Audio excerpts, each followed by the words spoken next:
자, 연속되는 마태복음 가운데 이 내용들이 너무나 정교하게 구성이 되어 있다는 것을 알게 됩니다. 그러면서 저도 지금 매일매일 이 마태복음의 그 놀라움을 발견하고 또 설교를 하고 있습니다. 오늘은 특별하게 그 가운데서 오늘 그 28절 말씀에 보니까는 세상이 새롭게 될 때 성도들, 아니 제자들도 12보좌에 앉아 이스라엘 12지파를 심판한다 하는 말씀이 나옵니다. 27절에 보면은 베드로가 묻습니다. 우리가 모든 것을 버리고 주를 따라 싸운즉 그런즉 우리가 무엇을 얻으리까? 우리가 이렇게 주님을 따랐으니까는 하늘로부터 우리한테 어떤 보상이 있습니까? 그렇게 질문하는 거죠. 그러니까 예수님께서 세상이 새롭게 될 때, 그리고 인자가 자기 영광의 보좌에 앉을 때 너희도 12제자도 12보좌에 앉아 이스라엘 12지파를 심판하게 된다. 그렇게 말씀합니다. 뿐만 아니라 또 내 이름을 위하여 집이나 형제나 자매나 부모나 자식이나 전토를 벌인 자마다, 지금 이 제자들은요, 이게 그냥 추상적인 아니라 제자들은 다 이렇게 했습니다. 지금 갈릴리 사람들인데 예루살렘까지 지금 따라가시는 거예요. 몇 달 동안 지금 같이 따르고 있습니다. 집을 버리고 형제, 가족, 자매, 부모, 자식 전토를 버리고 따랐습니다. 그런데 여러 배 보상을 받고 또 영생을 상징합니다. 이 보상을 언제 받느냐? 죽고 난 뒤에 받는 게 아니고 현세에서 여러 배 받는다고 누가복음에 나옵니다. 자, 이 말씀이 제자들이 주님을 따른 보상으로 12보좌에 앉아서 12지파를 심판하는, 이게 뭐예요? 왕의 권한이죠. 왕노릇하는 거예요. 왕노릇. 보좌가 왕이 앉는 자리잖아요. 앉아서 이스라엘 12지파를 심판한다. 화면 한번 비춰주세요. 심판이라는 그 단어 표현했네요. 자, 여기에서 심판이라는 단어를 헬라어로 크리노 하는 건데, 자, 이 크리노는 구별하다, 판단하다, 결정하다, 판결하다, 송사하다, 심판하다, 비판하다, 비난하다, 결정하다, 이런 뜻도 있습니다. 그리고 심판한다 하는 그런 맛도 되지만은 다스린다 하는 그런 뜻도 되고요. 그 다음에 결정한다 하는, 제가 이 본문은 여기에서는 이게 잘 맞는 것 같아요. 결정한다.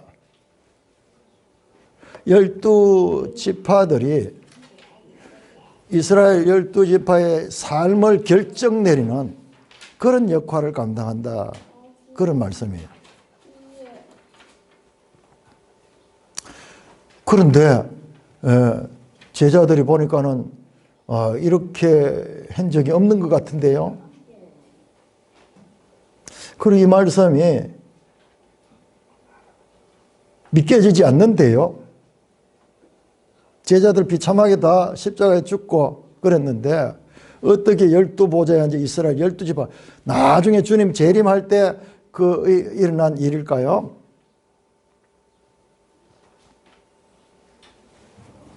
자, 세 가지 보상. 첫째로 새로운 세상에서 다스리는 권세를 받는다는 약속. 그 다음에 현세에서 버린 것들을 여러 배로 보상받는다. 이 여러 배를 이 원어로 보면요, 100배 보상받는다는 거예요. 그러고 영생을 받는다. 자, 먼저 예수님께서 인자가 언제 영광의 보좌에 앉았는가, 그것부터 우리 확인해 봅시다. 인자가 보좌에 앉고 너희도 보좌에 앉는다 그랬는데 언제 예수님이 보좌에 앉았는가? 우리 사도행전 2장 33절 한번 펴보세요. 사도행전 2장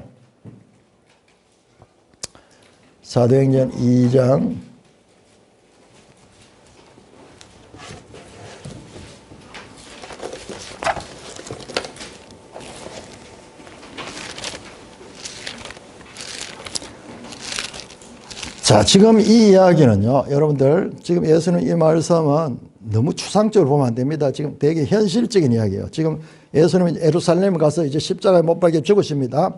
그 가기 직전에 말씀하는 거예요. 자, 2장 33절에 보니까는, 2장 33절에 보니까는, 하나님이 오른손으로 예수를 높이심에, 그가 약속하신 성령을 아버지께 받아서 너희 보고 듣는 것을 부어주셨느니라. 이게 뭐냐 그러면 바로 사도행전 1장에 예수님이 성천하시거든요. 십자가에 죽으시고 부활하시고 성천하셔서 어디 갔느냐? 하나님 보호자 우편에 갔는 거예요. 그래서 성령을 보내주셨는 거예요. 하나님이 오른손으로 예수를 높이심에 다니엘서에 나왔던 옛적부터 항상 계신 자가 인자 같은 일을 이제 하늘로 올리셨는 거예요. 성천했는 거예요. 우리가 봤을 때는 땅에서 성천했는 거예요. 그런데 그거로 끝나지 않고 그가 그 하나님께로부터 성령을 받아가지고 보내주셨는 거예요. 이 땅에 제자들에게 보여주셨는 거예요. 그러면서 이 베드로가 지금 설교하거든요. 베드로는 직접 이 당사자입니다. 그러면서 34절에 다윗 이야기를, 다윗은 하늘에 올라가지 못하는 친히 말해야 돼요. 주께서 내 주께 말씀하니 내가 내 원수로 발등상에 너는 내 우편에 앉아 있으라 하셨다. 예수님이 지금 그 우편에 앉아 있는 다윗이 말했던 그 시편 110편에 이 하나님 보좌 우편에 앉아 있는 분이 예수라는 것을 지금 가리키는 거예요.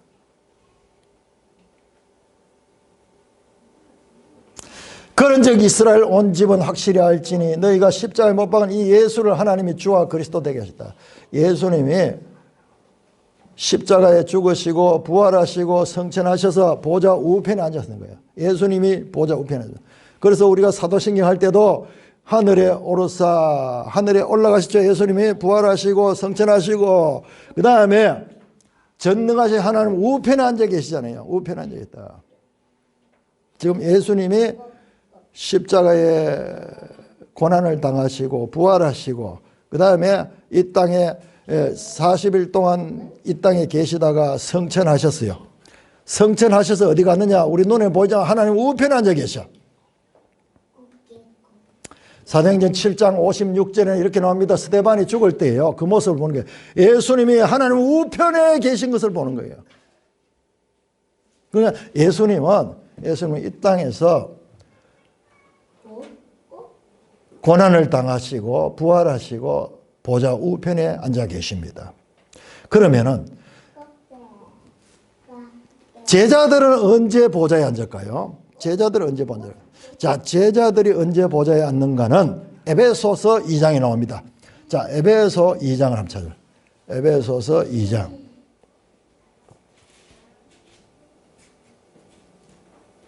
에베소서 2장 6절만 보겠습니다. 2장 6절. 또 함께 일으키사 그리스도 예수 안에서 함께 하늘에 앉혔다. 누구를? 성도들을요. 성도들. 제자들은 말할 것도 없고 과거의 허물과 죄로 죽었던 너희를 살렸다. 자, 지금 이 영적인 이야기입니다. 에베소 2장에. 그때는 너희가 공중권세 잡은 자를 따랐다. 사탄에게 속했지만은 전에는 3절에 우리도 다 그 육체의 욕심을 따라 사는 그 사탄의 종이었다. 그런데 4절에 긍휼이 풍성한 하나님이 우리를 사랑하사 그 큰 사랑을 인하여 허물로 죽은 우리를 그리스도와 함께 살리셨다.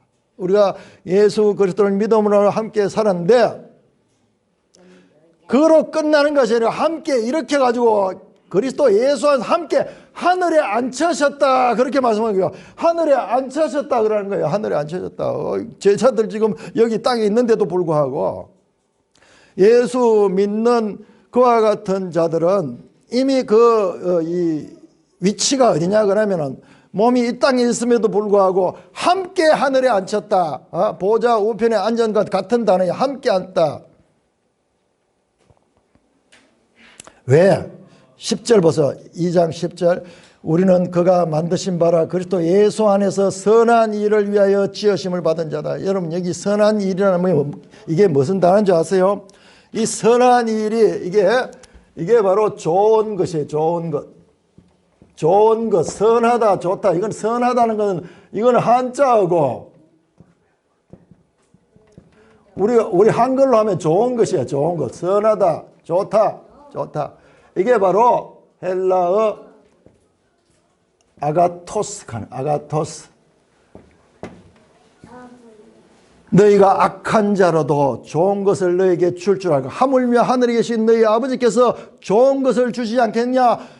마태복음 산상설교 7장 11절에서 말씀한 이 좋은 것이 있어야 돼. 좋은 것. 이 좋은 것이 뭐냐. 여기 같은 단어예요. 같은 아가토스인데 여기는 선하다 해버리니까는 우리가 헷갈려 버린 거예요. 이 선한 일, 하늘에 속한 일을 위하여 지음을 받은 거예요. 그래서 이미 성도들이 몸은 이 땅에 있지만은 하늘에 함께, 그러나 아직 완성은 아니야. 그러니까 신약의 모든 가르침은 시작된 종말론의 원리를 봐야 돼요. 이것이 예수님의 재림 때는 완전하게 완성이 되겠지만 그러나 아직 이 땅에서는 완성된 상태는 아니에요. 예수님이 성천하시고 보좌 우편에 앉았고 예수 믿는 자들은 그 예수를 믿음과 동시에 영적으로 보좌에 앉아 있는 상태를 가리킵니다. 자, 여러분, 교회의 권세가 얼마나 막강한지요. 보좌 우편에서 이스라엘 12지파를 심판한다 그래요. 그럼 이게 교회입니다. 이 교회 얼마나 막강한지 몰라요. 뿐만 아니라 우리는 마태복음 16장 18절 19절에서 이렇게 말씀하면 베드로가 고백했을 적에 주는 그리스도요 살아계신 하나님의 아들입니다. 그렇게 고백했을 적에 예수님께서 너무나 기뻐하시면서 내 교회를 세우겠다. 이 반석 위에, 이 반석이 뭐냐. 베드로가 반석이요. 그리고 베드로의 이 고백 그 위에다가 내 교회, 교회는 그리스도의 교회예요. 하나님의 교회입니다. 음부의 권세가 이기지 못해. 교회 앞에. 음부의 권세는 사탄의 세력이에요. 그러면서 19절에 유명한 말씀합니다. 내가 천국 열쇠를 네게 주리니 네가 땅에서 무엇이든지 매면 하늘에서 매이고 땅에서 풀면 하늘에서 풀리라. 이야, 교회가요. 교회가 천국 열쇠를 가지고 있어. 그래서 교회가 풀면 하늘에도 풀리고 교회가 여기 땅에서 매면 하늘에도 매인데요. 이게 교회가 가지는 권세예요. 이게 한 번만 이야기하고 끝나는 게 아니라 마태복음 18장 18절에 다시 합니다. 진실로 너에게 이르노니 무엇이든지 너희가 땅에서 매면 하늘에서 매이고 무엇이든 땅에서 풀면 하늘에 풀리라. 교회의 권세가 하늘을 열고 하늘을 닫고 하는, 뭐에 하늘이 열리면 그 속에 구원받는 백성이 되는 거고 하늘이 닫히면 구원받지 못하는 거잖아요. 이와 같은 막강한 권세를 교회가 가진다고 말합니다.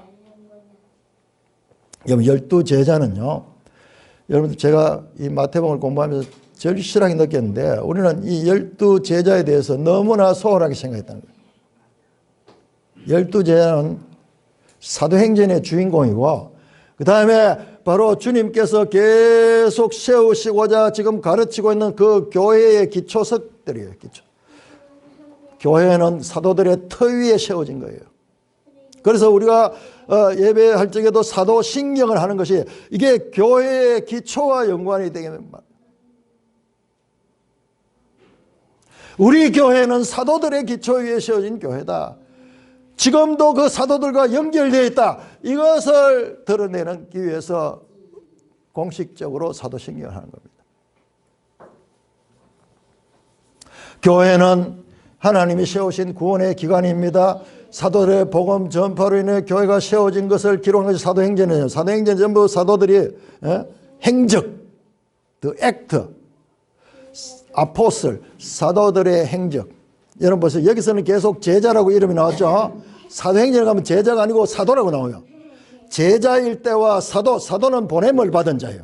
파송되어서 보냄을 받은 자고 지금은 아직까지 배우는 자예요. 배우는 자. 사도가 제자에서 사도로 되는 그 과정에 성령이 그들에게 임합니다. 사도행전 2장에. 그래서 그들이 교회를 세우는 거예요. 그들이 세운 교회가 오늘 이 세상 모든 교회의 기초가 됩니다. 그러니까요, 교회를 통해서 구원이 이루어지는 거예요. 그러니까 이 세상의 모든 것이 결정되는 거예요. 교회를 통해서 결정되는 거예요. 너희들이 보좌에 앉아서 12지파를 심판하라. 12지파가 구원받느냐 안 받느냐 이 모든 것이 결정되는 것은 교회를 통해서 되는 거예요. 그들이 믿고 교회에 나와서 지체가 되면은 그가 구원에 참여하게 될 것이고, 그렇지 않으면은 다치는 거예요. 교회 이외에 다른 구원의 기관이 없습니다. 마태복음 전체가 교회라는 말이 거의 안 나오지만은 그럼에도 불구하고 제가 지금 세 번째 교회라는 제목으로 설교하잖아요. 왜? 이 모든 내용이 교회를 가리키는 거예요. 나중에 사도들을 파송합니다. 28장에 십자가를 경험하고 부활하신 예수님께서 사도를 보내는데 그때 왜 보냈냐? 교회를 세우러 보내는 거예요. 바로 교회가 구원의 기관이기 때문에 교회가 가진 권세가 바로 천국을 열고 닫는 그와 같은 권세를 가지고 있는 것이라는 말씀입니다. 그런데 로마 교회, 로마 천주교를 이야기하는데 저는 로마교라고 이야기합니다. 왜냐 그러면 그거는 기독교 아니에요. 로마 교회는요, 교회밖에 구원이 없다는 신학 한번 영상 화면 한번 비춰보세요.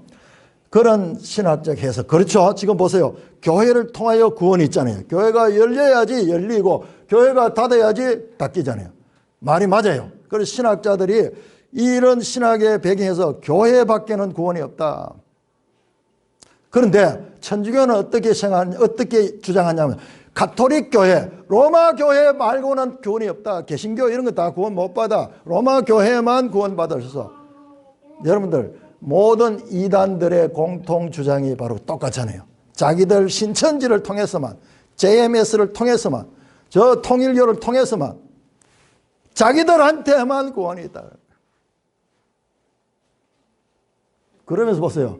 교황 뭐 이상한 모자 쓰고 있는, 여러분 성경 한번 보세요. 이런 복장이 어디에 나오는가? 구약에 나오는 제사장 복장도 아니에요. 저걸 연구해보면 이게 전부 다 저게 이방 저 종교에서 나오는 거예요. 다곤 신에서 나오고, 블레셋 그 다곤 우상에서 나오는 거예요.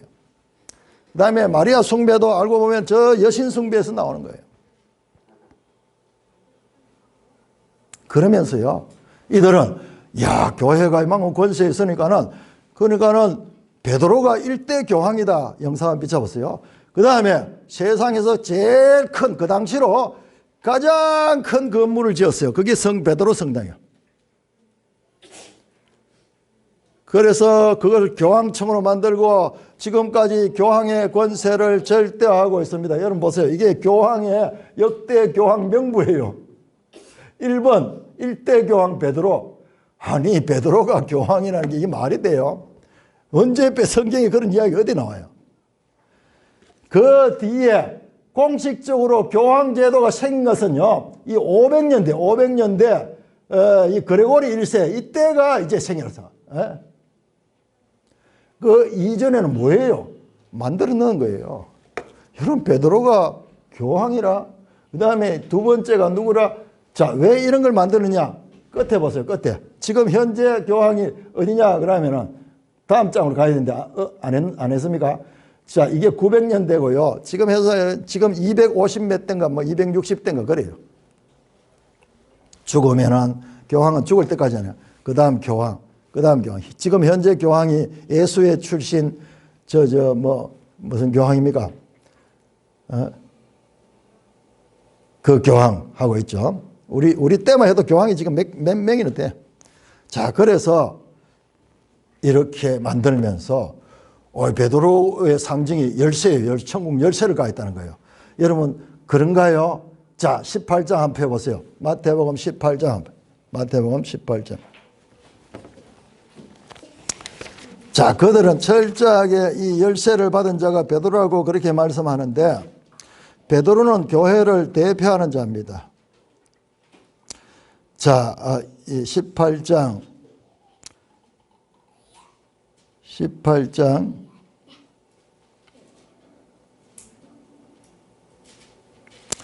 18절 진실로 너희에게 이르노니 무엇이든지 너희가 땅에서 매면 하늘에서 매일 것이요 무엇이든지 땅에서 풀면 하늘에서 너희가 나오잖아요. 이 너희는 제자들 16장에서는 베드로가 대표로 고백을 했기 때문에 내가 이 반석 위에 교회를 세우라 그랬고요. 그것은요 베드로 한 사람만 지칭하는 것이 아니고 18장 너희들 제자들 포함되는 거예요. 그런데 이런 성경은 안 보이는 거예요. 그래서 무조건 베드로를 내세우고 교회의 절대권 이런 것만 강조하면서 그렇게 자기들 나름대로 이 교황권을 만들고 세계에서 가장 권위 있는 구원의 기관으로서 가톨릭을 세워가지고 가르치고 있는 거예요.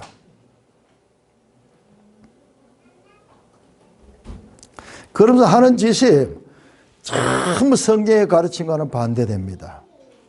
자, 마태복음은 크게 보면은 두 가지로 나누어진데 16장 20절과 16장 21절 이후로 나누어져. 16장 20절을 중심으로 해가지고 전과 후로 나누어지는데 예수님께서 베드로의 그 고백 위에 교회를 세우겠다 하고 돌아서서 이때로부터 비로소 예수님께서 말씀하는 거예요. 이제 기본이 됐다 싶어서 지금까지 참고 있던 말씀하는데 그 말씀이 뭐냐 그러면은 예루살렘에 올라가서 예수님께서 십자가에 죽으실 것을 말씀하는 거예요. 그러니까 베드로가 16장 22절에서 거리 마옵소서 이미 이 일이 결코 주께서 일어나서 안 됩니다. 제자로서 어떤 면에서는 마땅하게 했는 말을 했어요. 예수님이 죽으신다고 이야기하니까. 그러니까 예수님께서 난데없이 베드로를 가리키면서 사탄아 물러가라 그렇게 이야기를 했어요. 네가 하나님의 일을 생각지 않고 도리어 사람의 일을 생각한다. 아니 너무 심하지 않습니까 여러분? 베드로가 더 이상 죽겠다 하는데 그러면 안 됩니다 하는 게 당연한 거지. 그런데 그것을 사탄아 물러가라 그러면서 공격을 하시는 거예요. 하나님의 일은 죽음을 당하는 거고 베드로의 생각은 죽음을 당치 않도록 하는 거. 죽음은 나쁜 거니까는. 그런데 베드로가 선의로 말했는데 그것이 사탄의 행동이 되고 그리고 죽도록 그냥 내버려 둬버리는 그것이 오히려 선한 것이 되는 이상한 모순적인 상황이 일어납니다. 그런데 이런 일은요 여기서만 있는 게 여기부터 시작해가지고 전부 다 그런 이야기예요. 16장 24절에서 26절은 목숨을 구원하자 하면은 잃게 된다. 어린아이 같은 자들이 천국에 갈 수 있다. 작은 자들이 아주 소중하다. 자기를 낮추는 자가 큰 자다. 100마리 양 가운데 잃어버린 그 양 한 마리가 얼마나 귀한지 99마리하고 같이 귀하다. 그리고 용서를 해주는데 한 번, 두 번이 아니라 7번이 아니라 무한한 용서를 해라. 어린아이 같은 자가 천국에 들어갈 수 있다. 부자는 천국 못 간다. 여러분 이 말이요. 이 말이 너무 충격적이에요. 왜냐 그러면 구약에서 부자는요 복이에요. 축복받으면 부자 되는 거잖아요. 네가 들어가도 복을 받고 나가도 복을 받고 떡반죽 그릇도 복을 받고 포도원이 풍성하고 그리고 농사도 잘 되고 사업이 번창해서 그래서 부자 되는 것이 구약의 복인데 이 부자가 천국에 갈 수 없대요. 낙타가 바늘 끼고 들어가는 것보다 어렵다. 갈 수 없다는 말이잖아요. 그러면 과연 누가 천국에 갈 수 있습니까? 예수님께서 또 먼저 된 자가 나중된다. 이게 무슨 말이지 도대체? 그리고 비유를 하는데 포도원에서 일을 하는데 새벽부터 나가서 하루 종일 있는 사람이나 마지막 1시간 왔는 사람이 동일하게 임금을 쳐주면서 먼저 된 자가 나중되고 나중된 자가 먼저 된다. 뭐 이런 말씀을 하고 크고자 하는 자는 섬기는 자가 되어야 한다. 자신의 목숨을 버려서 목숨을 살린다. 눈 뜬 자보다도 소경이 더 잘 본다. 왕인데 새끼 나귀를 타고 입성하는 왕. 전부 모순이에요. 모순. 세상의 질서하고는 정반대예요. 아니 왕이 입성할 때는요 100마를 타고 쫙 이렇게 멋있게 들어가는데 나귀 가운데도 새끼 나귀를 타고 너무나 이상한 모습으로 입성하는 왕. 예수님이 서신 면류관이 가시 면류관이에요. 여러분 우리는 너무 많이 들어가 이 말에 감동을 잊어버리면 돼요. 여러분, 가시와 면류관이 이게 말이 됩니까? 영광의 면류관이지, 왕이 쓰는 면류관인데 그게 가시로 되어서 너무 고통스러운 면류관이라는 거예요. 십자가에 달린 메시아 말이 됩니까? 여러분, 십자가는 사형털이에요. 사형시키는 자가 사형당하는 메시아. 제자들의 발을 씻어주는 선생. 우리가 가지고 있던 기존 관념을 완전히 무너뜨리는 이야기들이 마태복음 16장 이후 계속 반복되고 있는 거예요. 그런 제자들도 그것을 보고 배우면서도 무슨 뜻인지 몰라서 아까 성찬할 때 봤듯이 이제 예루살렘까지 왔는데도 이야, 누가 더 크냐 이렇게 키재기하고 있는 거예요. 내가 더 크야, 내가 더 높은 자리 갈 거야. 예수님 반대를 가르치는데 그들은 세상적인 관념을 그대로 가지고 있는 거예요. 그래서 예수님께서 답답해서 너희가 구하는 것을 너희가 알지 못한다. 저와 여러분 제자들과 다릅니까? 왜 예수님의 가르침이 쉽게 이해가 되지 않을까요?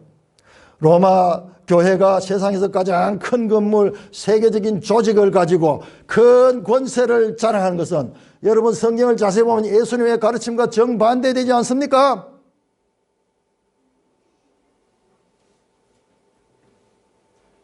그런데 다 그게 맞다고 보는 거예요. 여러분 성경에는 그걸 뭐라고 하였어요? 계시록 마지막 17장 18장이면 큰 음녀, 큰 바벨론, 사탄의 조직이라고 분명히 성경이 말씀하고 있습니다. 그런데 왜 그렇게 많은 사람들이 분별하지 못하고 소경처럼 속아 넘어갈까요? 소경이 소경을 이끄니까는 전부 잘못된 길로 가고 있을까요? 그 문제를 핵심적으로 지적하는 가르침이 바로 마태복음 20장에 예수님의 포도원 품꾼 비유입니다. 20장을 한번 펴보세요. 포도원 품꾼 비유. 그 내용은 다 잘 알 겁니다. 일찍 와서 일한 사람이나 나중에 1시간 늦게 가서 일한 사람은 품삯을 다 한 데나로 주는 거예요. 그래서 분명히 계약을 하고 했는데도 불구하고 먼저 온 사람들이 불평불만을 터뜨리면서 왜 이 주인께서 우리한테 이와 같이 불공정하게 대하십니까?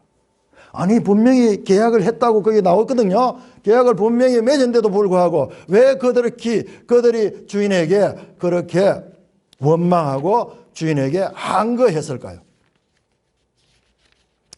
그 이유를 예수님께서 설명하는 것이 15절입니다. 15절.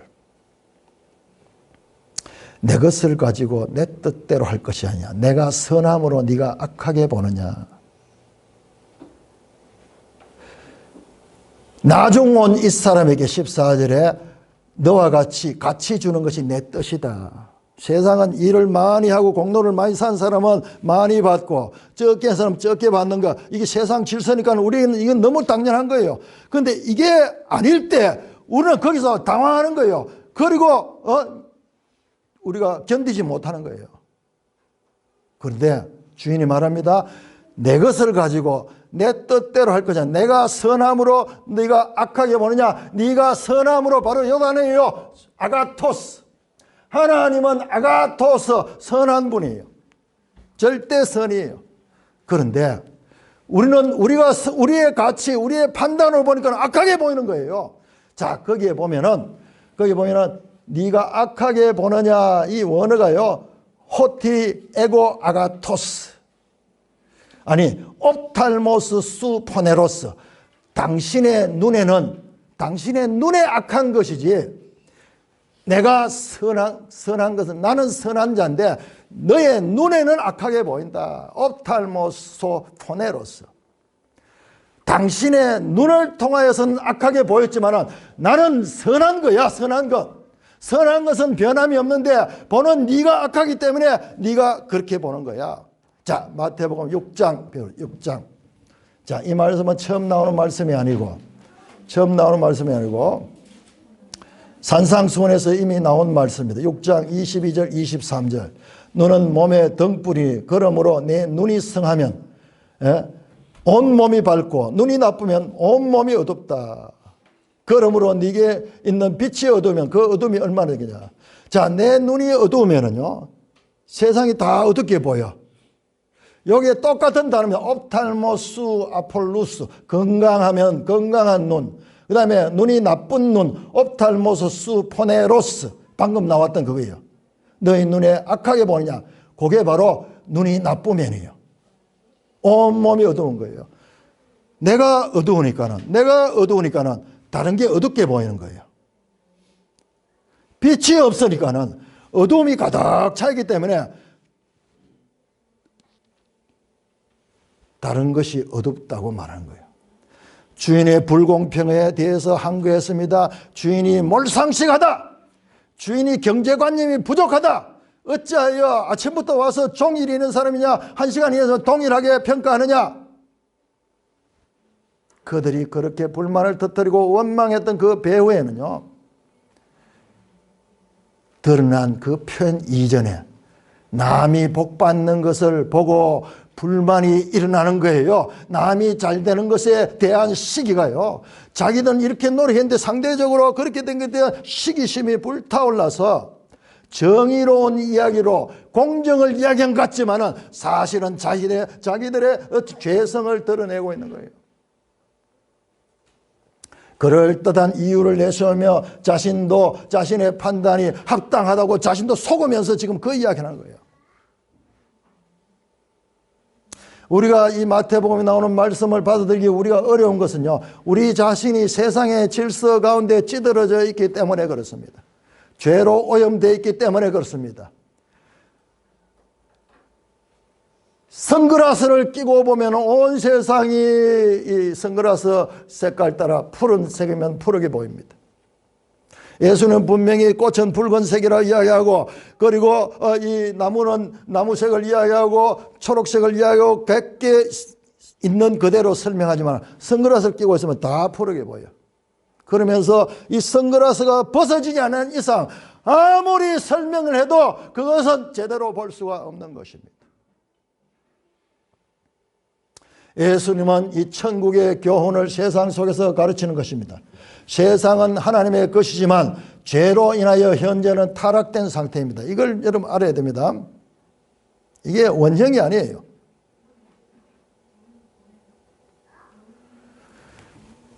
천국의 권세는 세상의 권세와 다릅니다. 천국의 권세는 섬기는 권세예요. 그러니까는 주님도 하나님이 친히 사람으로 낮으실 뿐만 아니라 사람 중에서도 가장 비참한 십자가의 사형을 당하시면서 사람들을 살리는 종의 리더십이 천국 질서에서는 이게 일상인 거예요. 일상이에요. 그래서 예수님께서 말씀도 그렇게 가르치고 행동도 그렇게 사셨고 마침내 죽으신 것도 그와 같은 길을 걸은 거예요. 그런데 우리는 그게 도무지 납득이 되지 않는 거예요. 왜? 우리는 이 세상 질서, 그것이 우리한테 너무나 강력하게 각인되어 있기 때문에 우리의 이와 같은 관점을 부서뜨리지 아니하면, 자아를 깨뜨리지 아니하면 평생 가도 예수님을 수용할 수가 없습니다. 두 번째 보상에 대해서 말씀했습니다. 내 이름과 집이나 형제나 자매나 부모나 자식이나 전토를 벌인 자마다 여러 배를 받고 영생을 상속하리라, 그렇게 말씀했습니다. 그런데 집을 여러 배 받는다, 그러면 좋아요. 집에 한 채인 자가 한 채를 버렸는데 100채를 준대. 여기 여러 배가 원어에서 100채라, 100채. 그러면 좋아요. 그런데 형제나 자매나 부모나 자식을 갖다가 100배로 주면 어떻게 되겠어요? 아내를 또 이 100배나 주면 어떻게 하겠어요? 우리 이런 것도 그냥 이 세상 관념으로 일생하는데, 여러분, 이 가족에 대해서는 앞에서 나왔습니다. 예수님이 말씀을 전하는데 예수님의 진짜 친가족들이 찾아왔잖아요. 마리아와 그 형제들 찾아왔을 때, 그때 예수님께서 너무나 냉정하게 보이게 제자들이 가운데 누가 가서 당신 가족들이 찾아왔습니다 그랬을 때 내다보지 않고 그 모인 사람들을 향하여 누가 내 형제요 자매요 내 어머니냐, 하나님의 말씀을 듣고 순종하는 자가 내 형제고 자매다. 교회는 하나님의 새로운 가족이에요. 하나님의 새로운 가족입니다.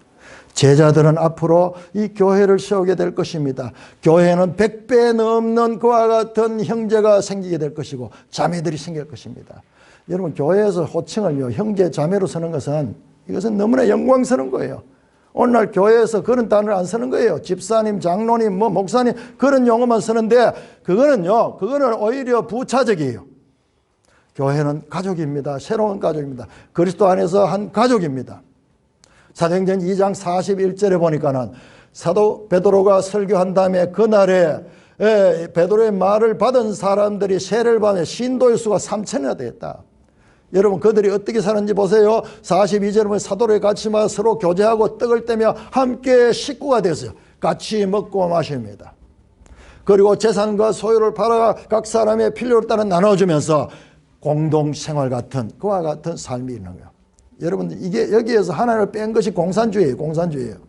4장 4절에 이렇게 말씀합니다. 말씀을 들은 자 중에 믿는 자가 많으니 남자의 수가 5천이나 돼요. 100배 넘게 지금 늘어나고 있습니다. 4장 32절에서 37절 믿는 무리가 한 마음과 한 뜻이 되어 모든 물건을 서로 통용하고 자기 재물을 조금이라도 자기 것이라 하는 이가 없더라. 재산을 서로 나누면서 서로 공유하면서 필요를 따라 나누는 그와 같은 새로운 가정의 출발이 사도행전에 선명하게 나타나고 있습니다. 100배나 되는 가족들을 얻었습니다. 버린 것 같지만 얻었습니다. 수많은 사람들이 자신의 집을 팔아서 교회에 드리면서 그 교회를 세워갔습니다. 사랑하는 형제 자매 여러분, 주님을 따르는 자들의 예수님의 보상의 가르침은 그냥 단편적으로 하신 것이 아니에요. 여러분 생각해 보세요. 이게 성경 전체 이야기예요. 원래 창세기 하나님이 타락되기 전에 창조할 때 누구였어요? 원래 왕 같은 모든 것을 다스리는 자였잖아요. 모든 것을 나다 다스리라. 그런데 그가 그와 같은 왕권을 잃어버렸죠. 그 죄로 말미암아. 여러분 마태복음 19장 14절에서 이혼에 대해서 바리새인들이 예수님께 질문하면서 너무 떨으려고 그랬습니다. 그럴 때 예수님이 대답하기를 모세는 이혼할 때 이혼 증서를 써주면 이혼해도 된다고 그랬는데 당신은 왜 그럽니까? 예수님께서 말씀해요. 본래는 그렇지 않다.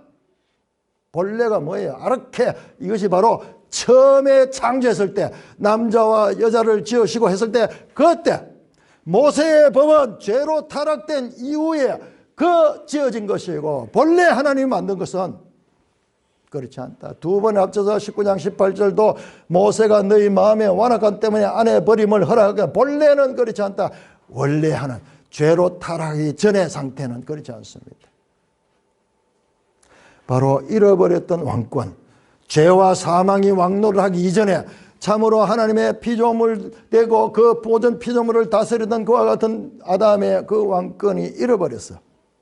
그것을 지금 다시 찾는 이야기가 지금 전개되고 있고 그것이 교회를 통해서 시작이 됐고 그 다음에 주님의 재림 때 완성이 될 것입니다. 역사서에서 다윗왕은 이와 같은 것이 하나의 모델이었고 여러분 우리가 아까 읽었던 다니엘서는 미리 이와 같은 역사를 다 보여주셨어요. 복음서에서 예수님이 그것을 가르치고 사도행전은 이와 같은 예수님의 가르침이 구체적으로 실행되는 과정이고 그 다음에 서신서를 통해서 아까 봤죠.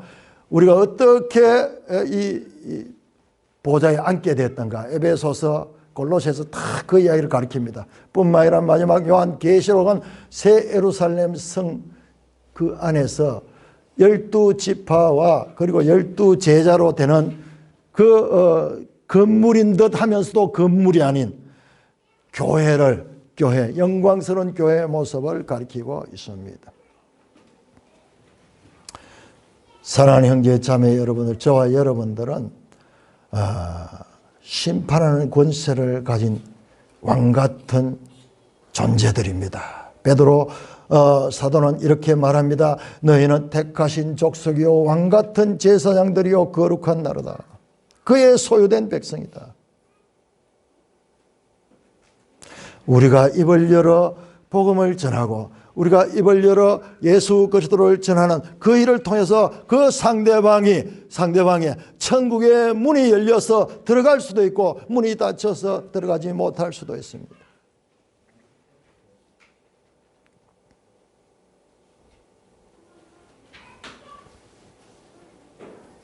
초대교회 문제도 오늘날과 비슷했습니다. 사도 바울이 갈라디아 교회 어리석도다 갈라디아 사람들아, 너희가 이같이 어리석으냐? 너희가 이걸 왜 깨닫지 못하냐? 성령으로 시작했다 육체로 마치겠느냐? 여러분, 성령은 하나님이시죠. 하나님의 것과 육체 사람의 것을 구별해야 돼요.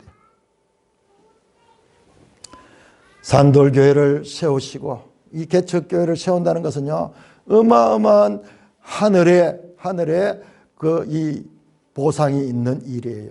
여러분, 이 세상에 귀중한 일도 많고 소중한 일도 많지만은요, 교회를 세우는 것은 가장 위대한 일인데요. 저와 여러분들 사심 없이 세워왔잖아요. 이 영광스럽고 위대한 이 교회의 기초를 세우는데 13년이 소요되었습니다.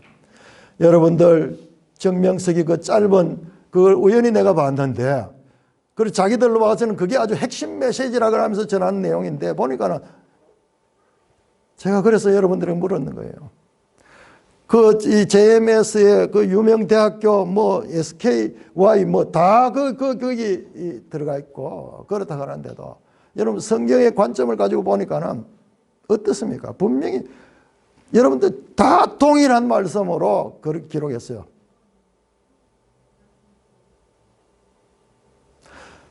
여러분, 그 이단들의 가르침들이 얼마나 잘못된가. 성경적인 원리가 분명히 써 있으면 그게 보이는데 그렇지 않으면요, 그게 더 좋아 보이는 거예요.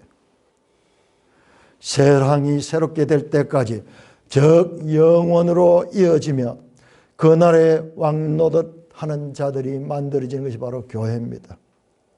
이 영광스러운 하나님의 교회에 기둥 같은 일꾼들로 세워지는 저와 여러분 되기를 주님의 이름으로 축원합니다. 오 하나님 아버지, 은혜를 감사합니다. 귀가 있어도 듣지 못하고 눈이 있어도 보지 못하는 자들이 되지 않게 하시고, 이와 같이 예수님께서 마태복음을 통하여 계속해서 반복해서 가르치시는 그 가르침의 핵심이 무엇인가를 잘 깨닫고 하나님의 일을 한다 하면서 사람의